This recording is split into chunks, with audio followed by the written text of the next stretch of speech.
escuche que diga, tal vez sea esa la terapéutica. Estaría bueno también pedirle a los sindicatos que le pidan a Lavagna, a Alberto Fernández y a todo el resto que digan exactamente qué harían si llegan al poder. Quiero presentarles a quienes me acompañan hoy. Está Luciana Vázquez. Hola, Luciana, ¿cómo estás? Está Daniel Santa Cruz. ¿Cómo estás, Diego? Está Pablo Sirven. Hola. Y es un gusto y un honor tener a Eduardo Fidanza con nosotros. ¿Cómo estás? Buenas noches. Gracias por la invitación. Bueno, muy bien. Tenemos un informe y charlamos. Dale. Jornada de tensión, movilización y paro. Aquel que no se suma a este esfuerzo que estamos realizando todo, evidentemente está jugando para el enemigo. Estamos hartos de los paros, hartos de que cada 2x3 hagan un paro. Tomen acciones inmediatas para lograr de alguna manera frenar esta caída y esta decadencia social y política y económica. Tenemos que dejar atrás el pasado y mirar el futuro para afrontar los problemas del siglo XXI. Las energías discursivas del presidente no estuvieron enfocadas en el paro general, sino en la próxima elección. Volvió a confrontar con su principal rival, que ya parece haber definido su estrategia electoral con kirchnerismo explícito, más allá del factor Alberto Fernández.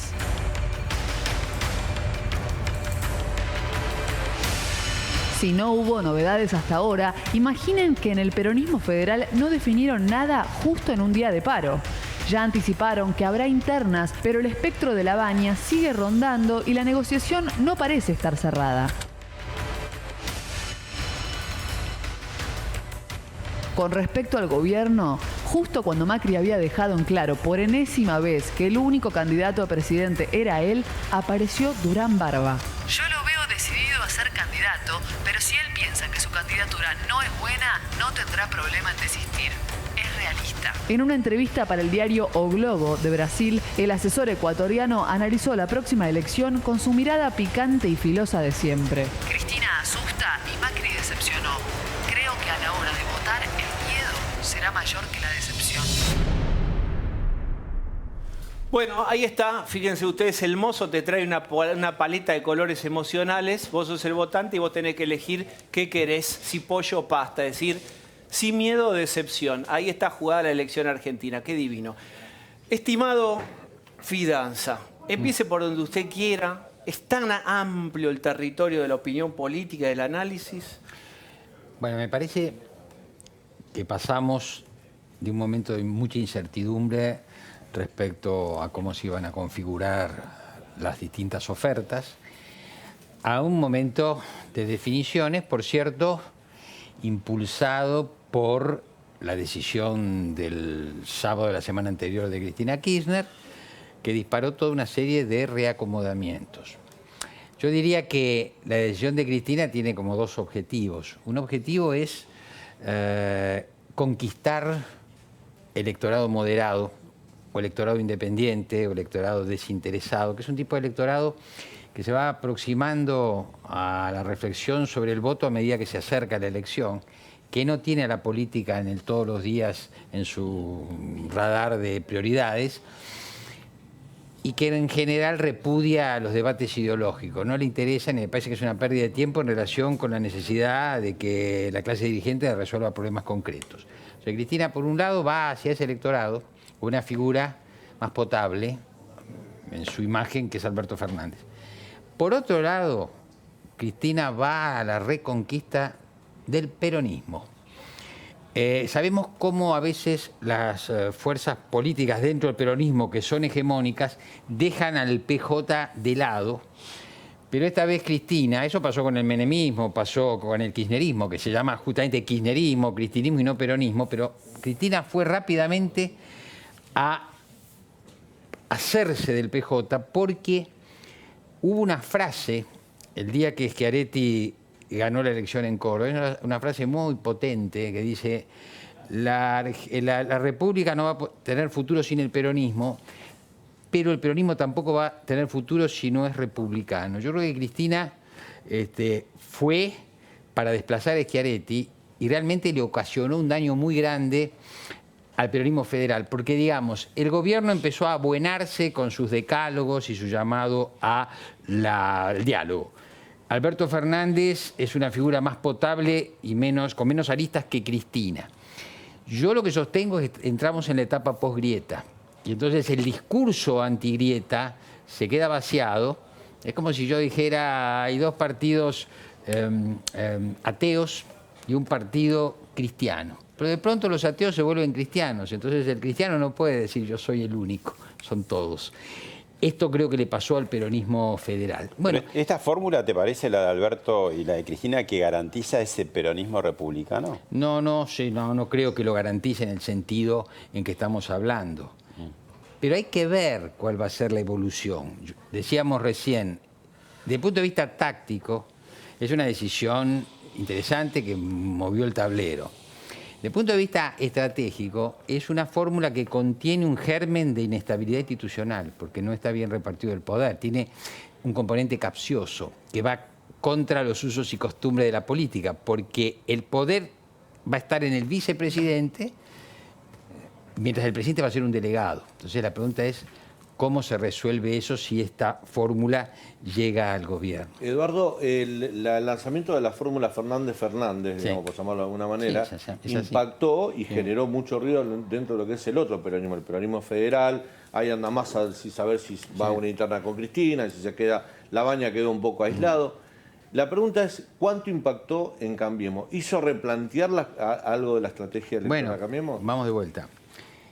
Y, digamos, es un desafío que Cambiemos va a resolver, a mi modo de ver, en los próximos días o semanas, falta ya poco para inscribir alianzas y candidaturas, de acuerdo a la evaluación que haga sobre cómo esto impactó en la opinión pública. Para eso se van a usar sondeos de opinión.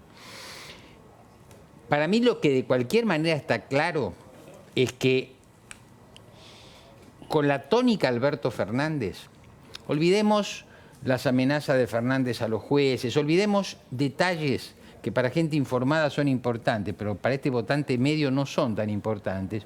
Solo la cara, la expresión, la actitud de diálogo obliga a que el otro lado haya alguna figura que digamos, compatibilice con esto, ¿no es cierto? Entonces, la pregunta es, ¿esa figura es el presidente de la nación o esa figura es algún recambio al presidente? Bah.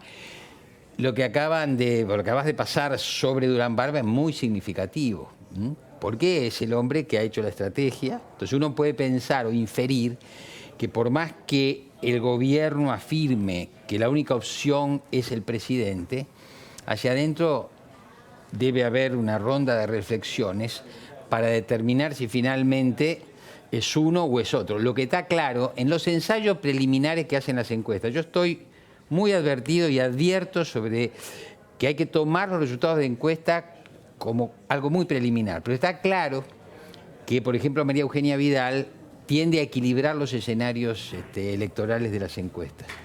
Y no así el presidente. Entonces yo creo que Cambiemos va a estar evaluando. ¿Medida frente a la posible fórmula Fernández-Fernández de Vidal? Sí, a ver, en términos generales lo que nosotros veníamos viendo es que, vamos a hacer así, la confrontación Cristina versus María Eugenia Vidal es una confrontación que a Cambiemos le permite recuperar posiciones.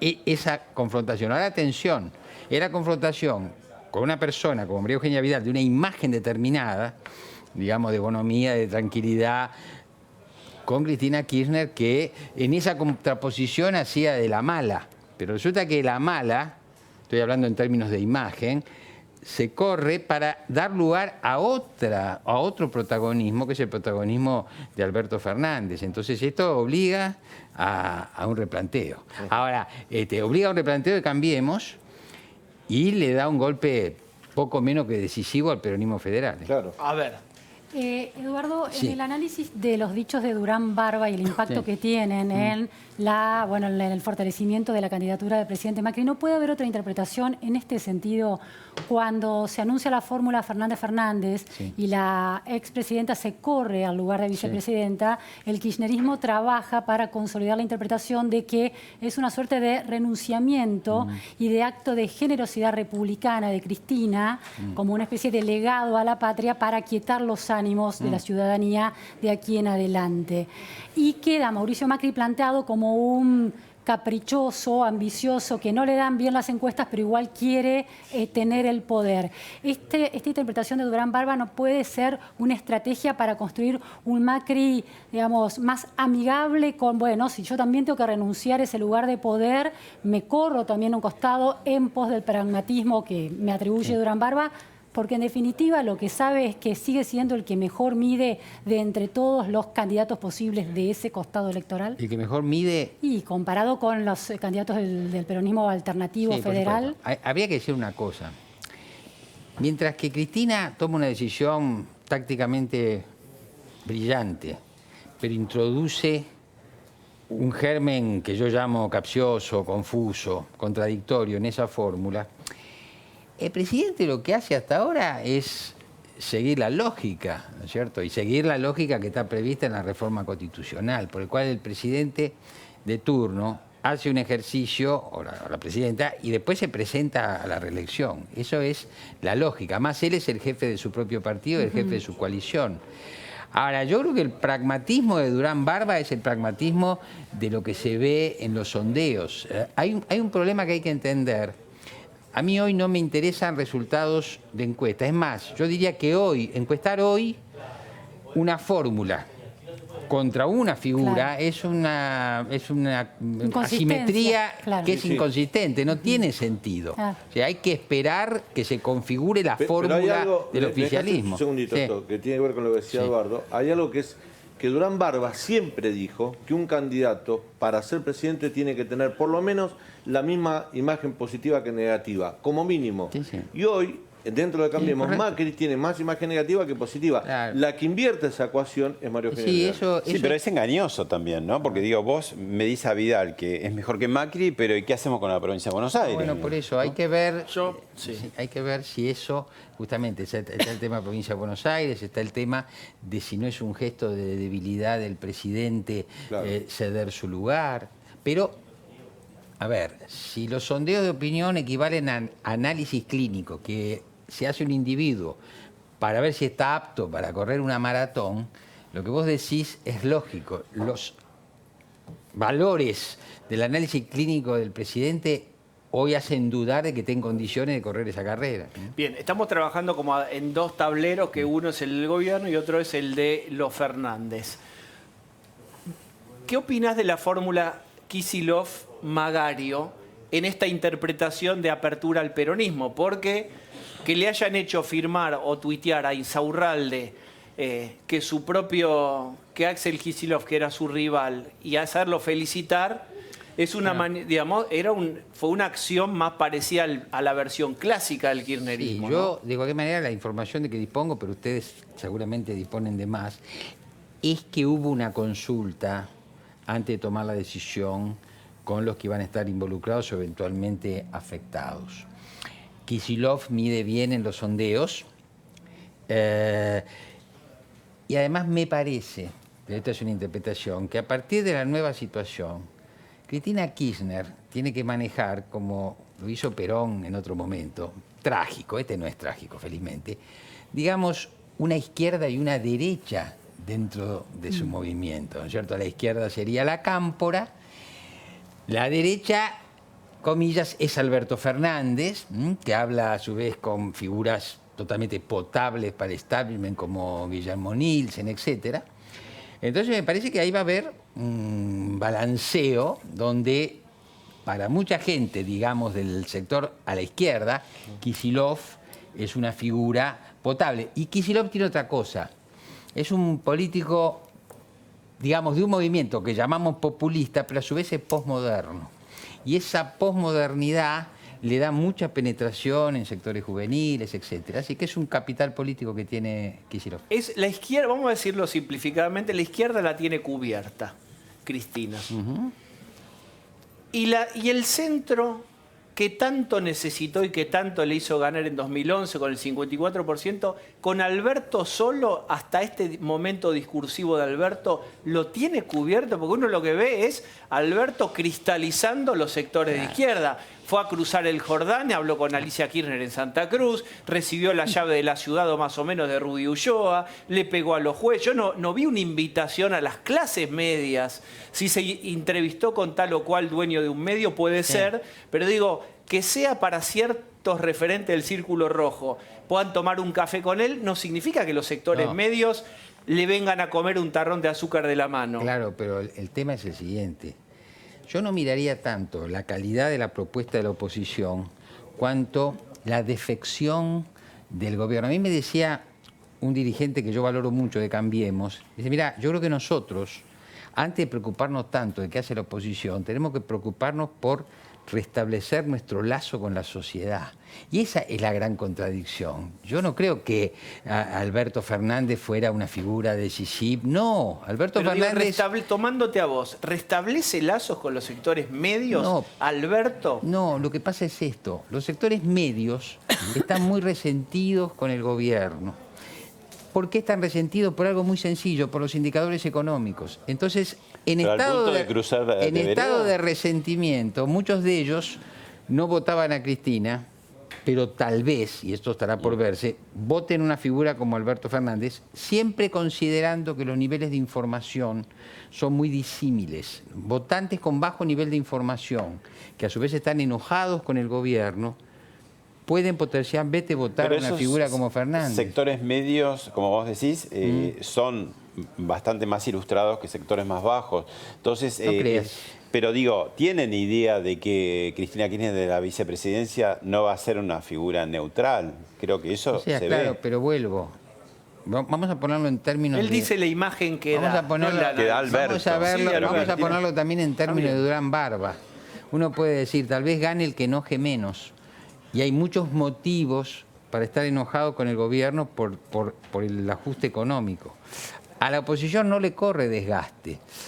Hay otro tema que hay que considerar. La política argentina es circular y el país en el mediano plazo es un país que produce grandes cambios en el corto plazo y ningún cambio en el mediano-largo plazo. Ay, el otro día hice un chiste que me dijo Marcelo Estiletano, no te interrumpo, viene el que vos de un día para el otro Argentina parece un país diferente. Te vas del país, volvés 10 años después y estás en el mismo lugar. Esa frase es una frase muy productiva que dice te vas 10 días y cambia todo, te vas 10 años y no cambia nada. Ese juego, esa dinámica, ese oxímoron del tiempo argentino es muy interesante para analizar y se está manifestando ahora, ¿no es cierto? Hay que ver qué va a hacer la clase dirigente argentina y las élites una vez que pasemos al año que viene, porque la coyuntura va a seguir generando novedades, pero la estructura va a seguir inmutable.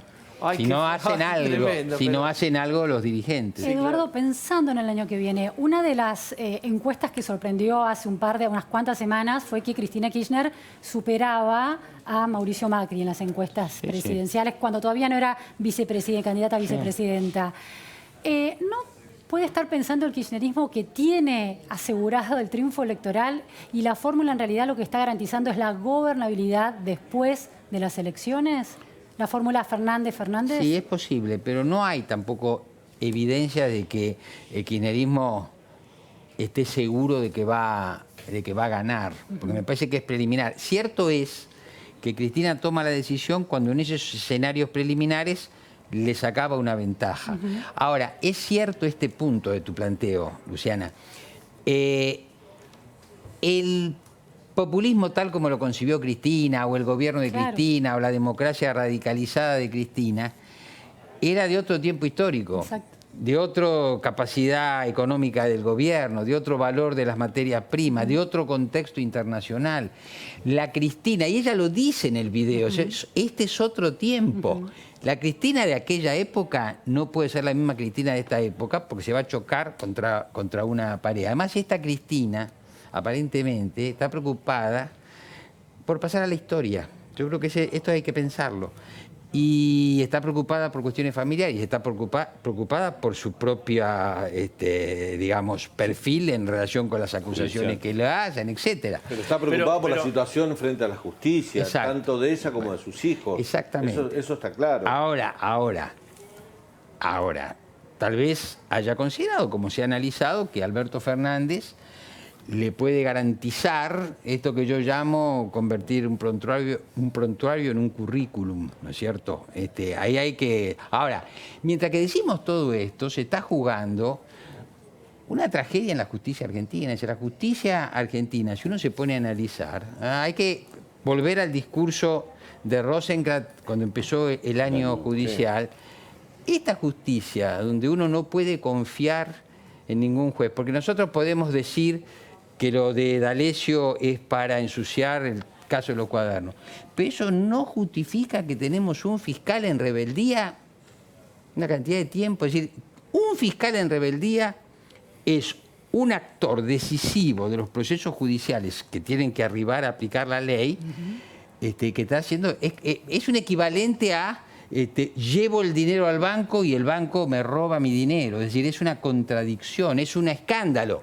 Bueno, pero entonces es decir, tenemos la causa de los cuadernos, tenemos el caso de D'Alessio, tenemos jueces en los que no se pueden terminar de confiar, tenemos fiscales en rebeldía que no comparecen. Una caramola a tres bandas, porque por un lado hay una acusación, una investigación de que Ramos Padilla está armando una causa para anular la causa de los cuadernos, en la cual el fiscal Stornelli está en rebeldía en la causa de Ramos Padilla. O sea, es un círculo que se va cerrando donde pareciera que no hay ningún actor libre de sospechas. Entonces eso es un tema dramático para Argentina. Eduardo, lo que un poco estamos todos como tratando de ver, ¿no? ¿Qué sé yo? Desde la perspectiva, qué sé yo, uno como psicólogo, es decir, las personalidades de las propuestas políticas. Vos podés decir, a mí me gusta la personalidad o detesto la personalidad de Cambiemos, pero más o menos si reelige va a tener esta personalidad.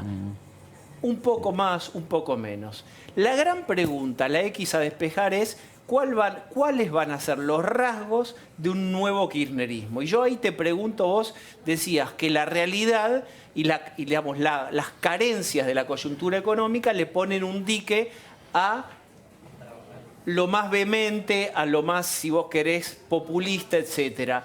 Yo te hago esta pregunta. ¿También no podría ocurrir lo de 2008? Que el primer problema de caja serio que tuvo el kirchnerismo fue en 2008 y se transformó en el campo y ahí adoptó una personalidad mucho más beligerante. Sí. No, digamos, si en aquel contexto ocurrió lo que ocurrió contra el campo, ¿qué pasaría ahora cuando en este contexto de carencia tenga que ir a tocar otras cajas también? Como dice el kirchnerismo, hay que tocar intereses y eso duele. Sí. ¿Qué va a pasar ahí? A mí me da la impresión, pero no lo sé, es que un país en estado de dependencia económica de la Argentina, viviendo con un respirador artificial que se llama el Fondo Monetario, sin financiamiento espontáneo de los mercados de capitales, no tiene mucho margen para, por ejemplo, avanzar sobre la propiedad privada, porque eso va a generar un agravamiento de estas relaciones que tiene con el capitalismo internacional. No veo margen. Hoy leí un comentario sobre López Obrador. Presidente de México. López Obrador enfrenta su reforma, pero también lo que le están diciendo, cuidado señor, porque tiene una serie de compromisos, ¿no es cierto? Y acá está el mundo financiero internacional. Es decir, no se crean ustedes, a mi modo de ver, que haya tanto margen, no hay tanto margen. Pero voy a decirles una cosa que es para tirar esto y después me voy. Hoy, hablando con alguien que conoce mucho de peronismo, le dije, ¿y si Alberto, una vez que la situación de la señora de Kirchner se va resolviendo, interpretara un neomenemismo? Un neomenemismo, ¿qué quiere decir? Una política consensual con los mercados, ¿no es cierto? Una renegociación con el Fondo Monetario, algo distinto a lo que esperamos. Pero lo puede hacer Axel Kicillof, que les dio su libro a los enviados del fondo mientras les convidaba un mate. Bueno, va a estar en la provincia, no en el Ministerio de Economía. Primero va a estar... Está bien, pero va a estar espiritualmente. Si gana. La plasticidad del peronismo es muy grande. Yo quiero decir una cosa, voy a hacer una comparación entre una interpretación del peronismo y este tema del tiempo corto y el tiempo largo de la Argentina. La mejor, o una de las mejores interpretaciones que yo conozco, las otras son de Juan Carlos Torres, pero Steven Levinsky, que es un especialista en el peronismo, dice: el peronismo tiene una base preexistente, territorial, de dirigentes locales, de símbolos, y tiene una cima fluida, donde van pasando las distintas figuras presidenciales. Entonces quiero decir, ojo, porque por ahí el peronismo interpreta lo que es permanente y lo que es fluido, y en esa fluidez del peronismo reaparece un realismo por el cual el peronismo llegue a algún lado. De la otra manera yo no lo veo posible. Y por ahí Cristina ya especuló con eso y por eso se guardó, entre comillas, en la retaguardia. Un poco lo que decía Luciana, ¿no? Por ahí Alberto va a tener que tomar medidas muy incómodas que Cristina no tomaría, ¿no? Y ella, silencio. Hay que ver cómo también muchachos, uno dice... tenemos que cerrar. Perdón, no. Digo, hablando de vos, ponías a Kicillof, cómo se sentiría con un nuevo menemismo. Kicillof también se tiene que hacer cargo de un montón de cuestiones. Hoy el CIADI confirmó el fallo para la estatización de Aerolíneas Argentinas. Está lo de Repsol, que le estamos prendiendo velas a la Corte Suprema de los Estados Unidos para que cambie la jurisdicción. Todas esas cuestiones, cuando haya que poner la plata, también lo van a mirar a Kicillof. Bueno, y aparte Kicillof va a empezar teniendo que resolver el problema de los docentes. Hoy el sindicalismo da una nueva muestra de autonomía. Es cierto que es menos probable, si sos peronista, que te hagan un paro, pero también le hicieron a los gobiernos peronistas. Entonces hay que ver cómo se configura el poder en la Argentina y dónde va a estar ese kirchnerismo en su tercera fase, ¿no?